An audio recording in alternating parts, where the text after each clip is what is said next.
குருவடிகளே சரணம். Hello friends, viewers and subscribers எல்லாருக்கும் வணக்கம். மகான் திருமூலர் அவர்கள் அருள் செய்த திருமந்திரம் பாடல்களில் 4ஆம் தந்திரத்தில் பிரிவு 6 வைரவி மந்திரம் என்ற தலைப்பில் சொல்லப்பட்டிருக்கும் பாடல்களும் அதற்கான விளக்கமும் பார்த்துட்டு இருக்கோம். இப்ப நம்ம பார்க்க போற பாடல் 1001 இன்பம் ஊட்டி சிவத்தை விளங்க செய்வாள் கோல குழலி குழாய பருவத்தல் நீல குவளை மலரன்ன கண்ணினால் ஆலிக்கும் இன்னமுது ஆனந்த சுந்தரி மேலை சிவத்தை வெளிப்படுத்தாளே.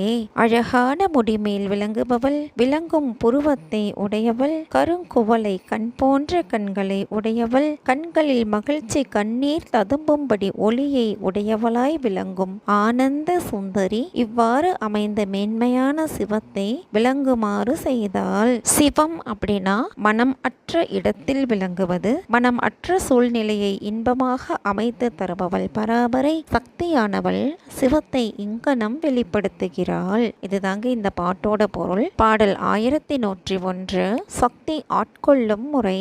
வெளிப்படு விளைவு அறிவித்து வெளிப்படுவித்து என் சிந்தையின் உள்ளே களிப்படுவித்து கதிர்படு சோதி ஒளிப்படுவித்து என்னை உய்ய கொண்டாலே.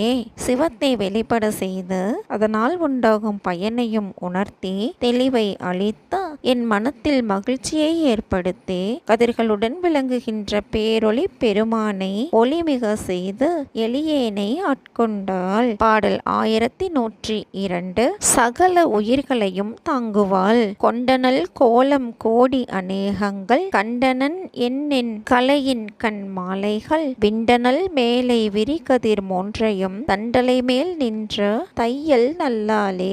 சந்திர மண்டலத்தில் சிரசின் உச்சியின் மீது விளங்கும் திரிபுர சுந்தரியே பல கோடி சீவர்களிடம் பொருந்தி பல கோடி உயிர்களையும் தாங்கியபடி இருக்கிறாள். 16 கலைகளையும் தன்னிடம் வரிசைப்பட பொருந்த கொண்டுள்ளாள். வானத்தில் விரிந்து விளங்கும் திங்கள் கதிரவன் அக்னி என்ற 3 பொருள்களையும் படைத்தாள். பாடல் 1103 பிறவி உங்களை சாராது தையல் நல்லாலை தவத்தின் தலைவியை மையலை நோக்கும் மனோன்மணி மங்கையை பைய நின்று ஏத்தி பணிமின் பணிந்த பின் வெய்ய பவம் இனிமே வகிலாவே. மையலை அப்படின்னா மயக்கத்தை, பைய அப்படின்னா மெதுவாக, வெய்ய பவம் அப்படின்னா கொடிய பிறவி, மேவகிலாவே அப்படின்னா பொருந்தாது. தையல் நாயகி சகஸ்ரதலத்தில் துறவியர்களுக்கு அருள்கின்ற தலைவி, அருள் பார்வையால் உலகத்தின் மயக்கத்தை அகற்றும் மனோன்மணியுமான இறைவியை மெதுவாக நின்று தோத்திரம் செய்து பணியுங்கள். பணிந்த பின்பு கொடிய பிறவி பிணி உங்களை அடையாது. பாடல் 1104 என் உள்ளத்திருந்தால் வேய் அன தோழி விரை ஒரு மென்மலர் ஏய குழலி இளம்பிறை ஏந்திழை தூய சடைமுடி சோழினி சுந்தரி ஏயனது உள்ளத்து இனிது இருந்தாலே.